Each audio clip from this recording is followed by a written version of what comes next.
হরে কৃষ্ণ, রাধে রাধে। তো সমস্ত দর্শকবৃন্দ, আপনারা অনেকে আমার ভিডিও দেখছেন। তো আজকে শ্রী ভাগবত গীতার 13তম ও 14তম শ্লোক পড়ে শোনাবো। প্রথম অধ্যায় অর্জুন বিষাদ যোগের।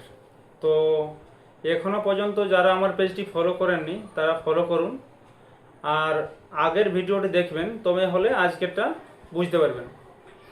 তো আগের 11 নম্বর ও 12 নম্বর শ্লোকে জানিয়েছেন যে দুর্যোধন বলেছিলেন 11 নম্বর শ্লোকে, যাতে পিতামহ ভীষ্মকে, তাদের প্রথম প্রধান সেনাপতি, তাকে সমস্ত সৈন্যদেরকে বলেছিলেন যাতে তাকে সব দিক থেকে নিজের নিজ স্থানে থেকে তাকে রক্ষা করেন। আর 8 নম্বর শ্লোকে বলেছিলেন যে পিতামহ ভীষ্ম শঙ্খধ্বনি দিয়েছিলেন সিংহনাদে, দুর্যোধনের আনন্দ উৎসাহিত হয়। তো চলুন আজকে আমরা 13 নম্বর ও 14 নম্বর শ্লোক পড়ে শুনব। হে কৃষ্ণ করুণা সিন্ধু দীনবন্ধু জগৎপতে গোপেশ গোপীকান্ত রাধা কান্ত নমস্তুতে। ওম নমো ভগবতে বাসুদেবায়।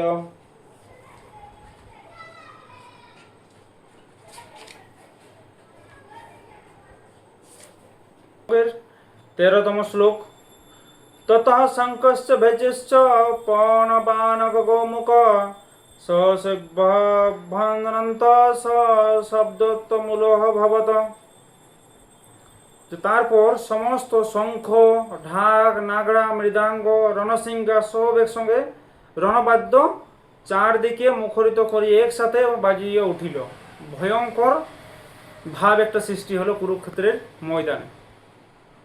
13 নম্বর শ্লোকে এটাই বলতে চাইছেন যে শঙ্খর আওয়াজের পরে, পিতামহ ভীষ্মের শঙ্খের আওয়াজের পরে চারদিকে রণবাদ্য বাজনা শুরু করে দিল। আর সেই বাজনার আওয়াজ এত ভয়ঙ্কর সৃষ্টি করলো, ভাব সৃষ্টি করলো, এবং চারদিকে ভয়ঙ্কর ভাব একটা সৃষ্টি করলো।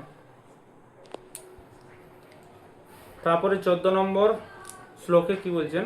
প্রথম অধ্যায় অর্জুন বিষাদ যোগের। ততঃ শ্বেতঃ হয়ে যুক্তে মহতি সনন্দনে স্থিত মাধব পাণ্ডবৈশ্চ দিব্য শঙ্খ পদোদ্মত।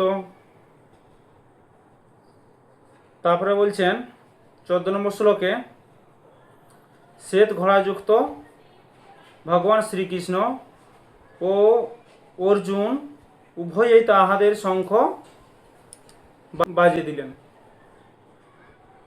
তো 14 নম্বর শ্লোকে বলতে চাইছেন যে কৌরব শ্রেষ্ঠ পিতামহ ভীষ্ম যখন তার শঙ্খ বাজিয়ে দিলেন, তারপরে 13 নম্বর শ্লোকে বলছেন সমস্ত নাগড়া, ঢাক, রণবাদ্য সব চারদিকে বাজনা যখন শুরু করে দিলেন, তারপরে শ্রীকৃষ্ণ আর অর্জুন তারা নিজেদের শঙ্খ বাজালেন যুদ্ধের জন্য। তো আজ পর্যন্ত এতটাই, 13 নম্বর 14 নম্বর শ্লোক। তো সমস্ত দর্শকবৃন্দ, আপনাদের শুনে কেমন লাগছেন কমেন্ট করে জানাবেন, আর আমার পেজটি ফলো করতে ভুলবেন না।